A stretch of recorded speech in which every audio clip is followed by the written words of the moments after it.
Ok, pessoal. O Jones está aqui, o Paulo Ribeiro também. Você tem hoje uma matéria no jornal O Diário, na sua edição online do jornal. Essa matéria começa hoje e ela vai ter um segmento amanhã. Falando sobre um curso que o governo municipal comprou em Belo Horizonte. Se o Alex puder, a gente puxar essa matéria rapidamente aí, eu vou dar seguimento a esse bate-papo amanhã sobre esse assunto,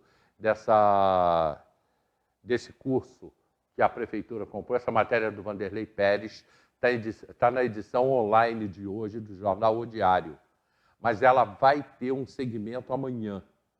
O Vanderlei já me informou que ela vai ter um segmento amanhã. Tá? Estou recebendo hoje aqui a Cláudia Greenberg. Vou apresentar a vocês para a gente fazer um bate-papo sobre tudo e sobre todos, né? E sobre uma novidade que a Cláudia está trazendo aqui, que eu nem sabia que realmente isso existia. Alex? Isso, ok, já está legal. Eu ia falar, já está legal. A Cláudia está trazendo uma novidade para a gente, que é um curso para síndico. É isso, Cláudia? Curso para síndico? Bom dia. Bom dia, Hélio. Primeiramente, eu gostaria de agradecer a oportunidade, cumprimentar os internautas e também todos que nos ouvem nesse momento. Então, na verdade, o curso para síndico profissional veio com a demanda também da gestão condominial, que eu já exerço desde 2005. Eu decidi realizar profissionalmente essa função porque percebi a falta de estrutura que o síndico morador promovia no condomínio quando não executava as obras emergentes, né, emergenciais, necessárias, e também devido à falta de comunicação, que hoje é a mola principal entre as pessoas. Então, eu desenvolvi um curso e também a gestão condominial nas unidades, nos prédios, onde não existe mais um campo fértil entre o síndico e o morador, quando efetivamente ele precisa processar o inadimplente, enviar uma multa. Muitos síndicos moradores ficam constrangidos. E eu não tenho nenhum constrangimento em relação a isso. Eu tenho uma relação interpessoal, racional e objetiva com os moradores. Então, devido a isso, se você pretende ter uma valorização do seu bem, a gente executa um plano, temos um planejamento estratégico para cada condomínio, porque você veja, quando você herda ou adquire um bem, o que você precisa? Que ele seja bem cuidado, valorizado, com as manutenções em dia, e isso não ocorre na maioria dos condomínios. Então, desde 2005, eu decidi trabalhar com isso e também levar assistência social, porque eu sou formada em serviço social, e em diversos projetos para que os moradores estejam engajados numa solidariedade que, cada dia que passa, deve ser mais presente na vida de todos nós. Através desses projetos, a gente consegue uma unidade e solucionar muitos problemas existentes, principalmente aqui em Teresópolis. Tá, então veja bem, você já viu um dos temas que a gente vai levar no programa de hoje, mas na realidade, a gente vai fazer um bate-papo com a Cláudia. Agora, primeiro perguntar a ela o seguinte, para apresentar a vocês, é a primeira vez que ela vem aqui, quem é você? Então, eu tinha certeza que você ia me perguntar. Olha, eu sou assistente social, formada pela Faculdade Estácio de Sá.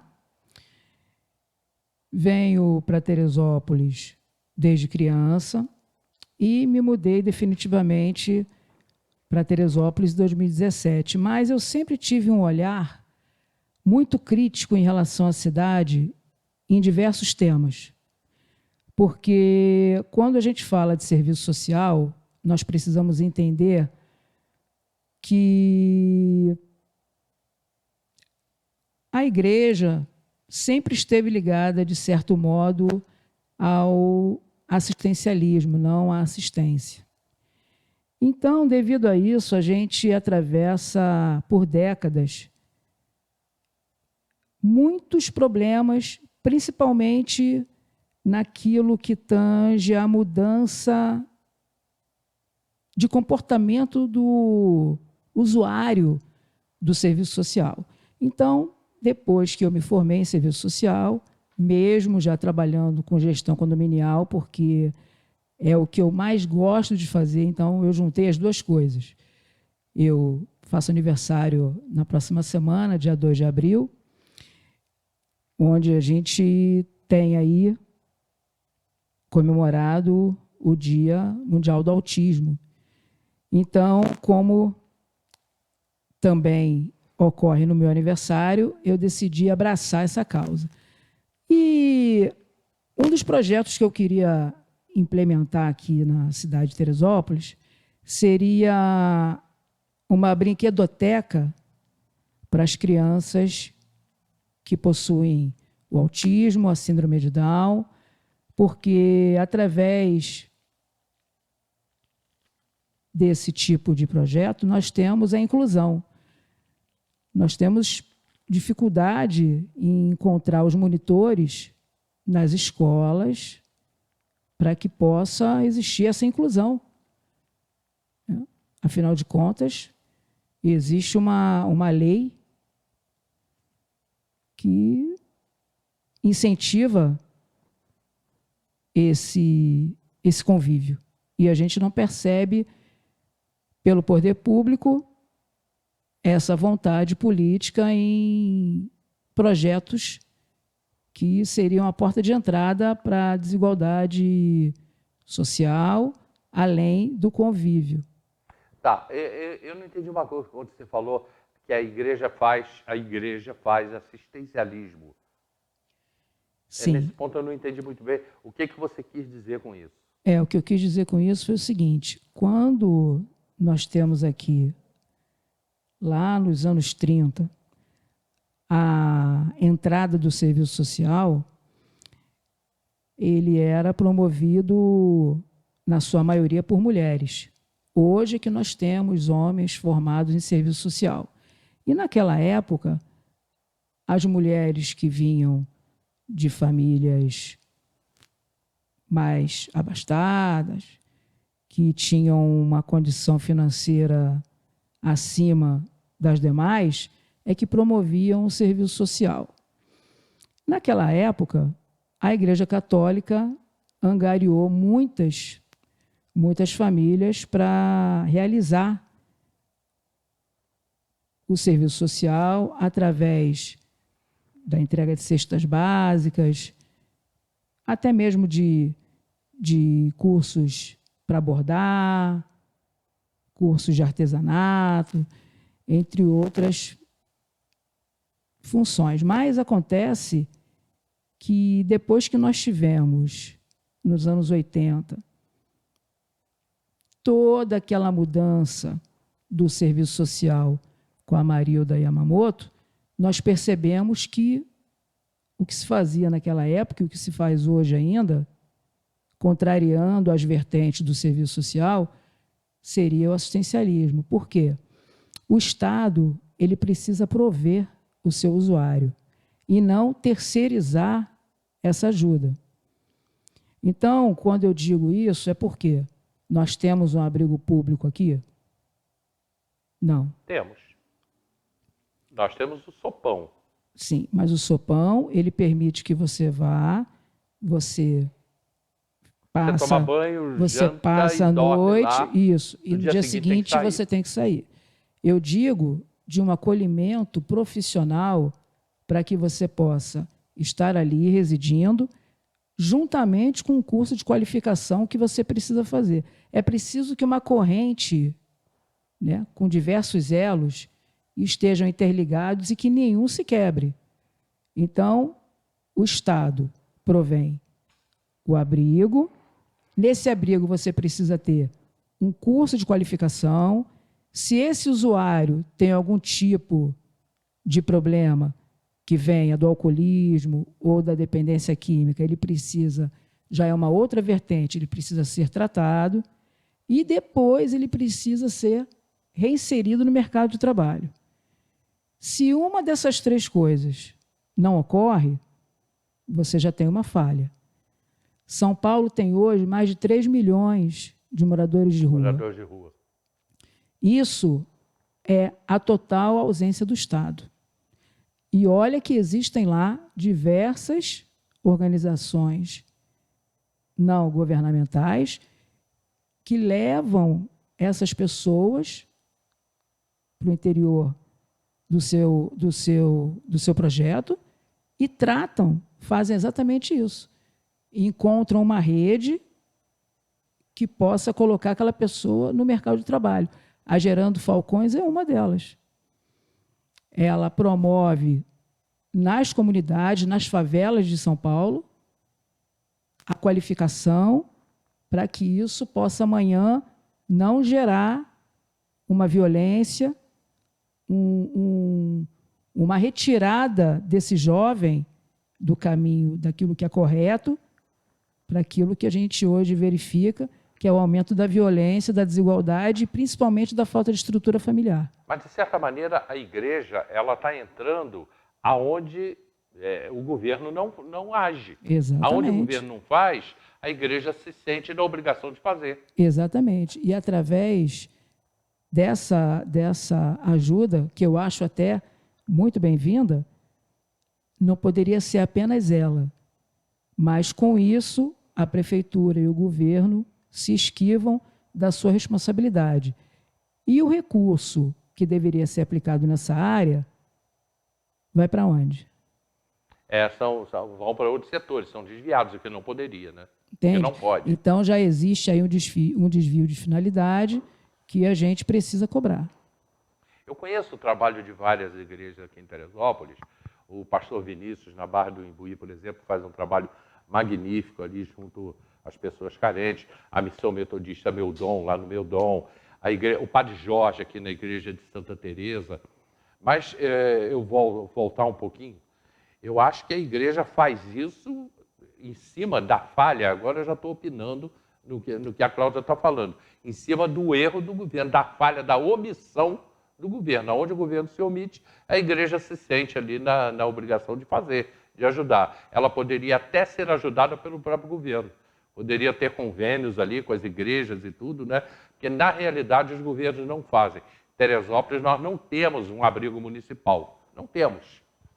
Nós não temos o abrigo municipal e tratando ainda do mês que nós estamos aí, no dia 8 de março, Dia Internacional da Mulher, ainda temos muito a avançar também nessa área, porque ainda não conseguimos uma delegacia que atenda a mulher, embora a senhora Margarete Rose tenha tentado de toda forma, com a sua insistente luta, não tivemos ainda uma resposta positiva.